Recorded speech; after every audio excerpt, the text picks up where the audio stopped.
Today I'm going to show you how to make your own hardcover book or journal. I've divided this tutorial into two parts. In part 1, I'll show you how to sew signatures to create a text block. In part 2, I'll demonstrate how to create the cover. Begin by folding sheets of paper in half. Fold each sheet individually for best results. I'm using 20 sheets of standard printer paper, but you could add more if you'd like. Collate the folded papers into groups of 4. In bookmaking, each of these groups is referred to as a signature. Measure a half an inch from the top and bottom edge on one signature and mark by the spine with a pencil. Then add 2 more evenly spaced marks between the first 2. If you're using standard size printer paper, that will be 2.5 inches from the first marks. Stack the signatures.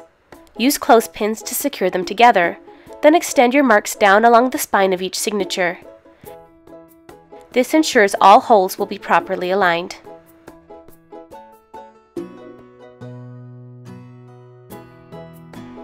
I'm labeling each mark alphabetically from right to left.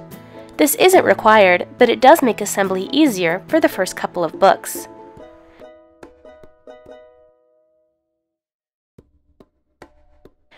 Use a very large needle, such as a doll-making needle, to poke through each mark directly on the spine. Be sure the pages are properly aligned as you do this. Multiply the height of your paper by the number of signatures you have. Then multiply that number by 2. Cut your thread to that length. Thread the needle and double the thread. You should use thread the same color as your pages. I'm just using red so you can easily follow along. Starting from the outside, poke the needle into hole A on the first signature. Leave a thread tail of 3 inches. Go out through hole B, then into hole C, and out through the final hole D.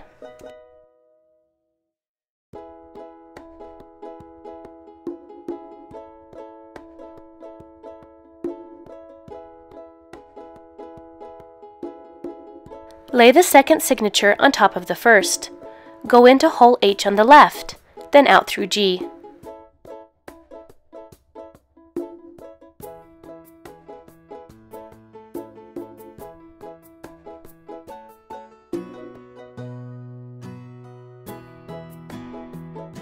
Now we're going to secure both signatures by going back into hole C on the first signature. Go out through B on the first signature, then go up and into hole F on the second signature.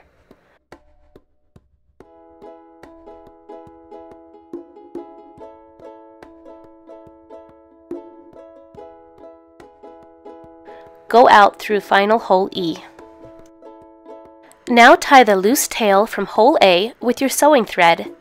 Be sure to pull the thread taut, then tie in a square knot. As we move forward, we'll always be securing the top signature to the one beneath it. It's helpful to clip the center page of the last sewn signature to hold your place.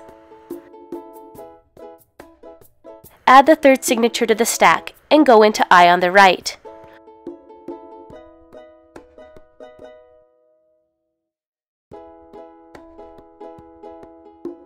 Go out through J.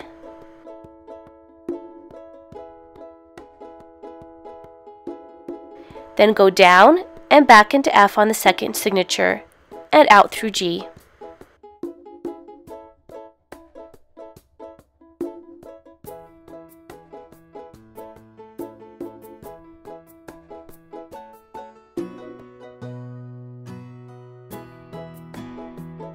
Go up and into K on the third signature, and out through L.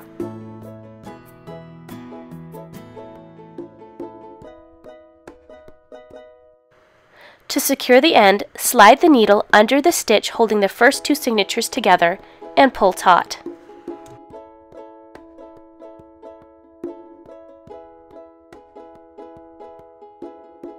Now onto the fourth signature. Go into P and out through O.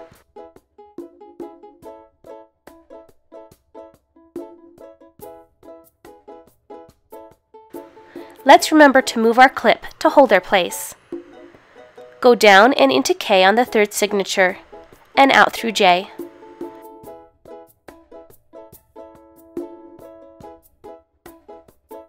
Go up to the fourth signature and into N and out through M.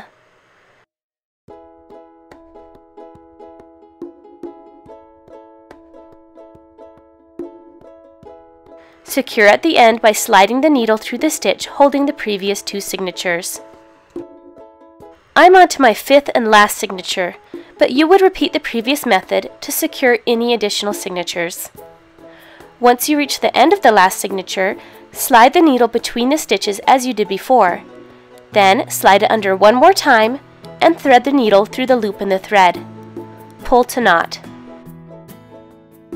In bookmaking, a sewn set of signatures is referred to as the text block. I've made a simple book press which I demonstrate in another tutorial. However, you could use the clothespins for this next step. You'll need a white PVA glue. My favorite for bookmaking is Aleene's acid-free tacky glue because it's acid-free, isn't runny, and remains flexible when dry. However, most white glues will work, including Elmer's school glue. Glue the spine of the book. You can also add a ribbon bookmark. Cut a segment of ribbon to the length of the spine plus 2 inches. Carefully cinch the end of the ribbon with a lighter to prevent fraying. Then adhere the ribbon 1 inch down the spine.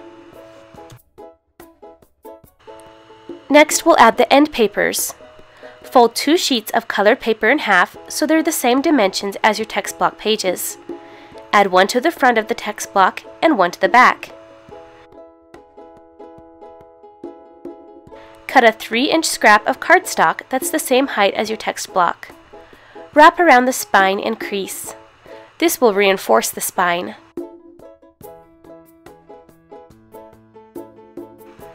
Add glue to the cardstock and adhere.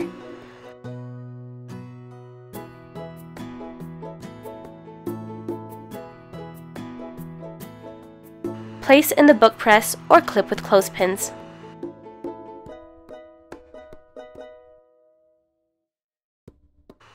In part 2, I'll show you how to create a hardcover using acid-free chipboard made by Grafix. I'll also share ideas for decorating the cover using Rub-On's transfer film, and for making the interior of your journal as beautiful as the exterior using Sakura's Jelly Roll pens. These bookmaking tutorials were sponsored by SakuraofAmerica.com and GrafixArts.com. Try this at home.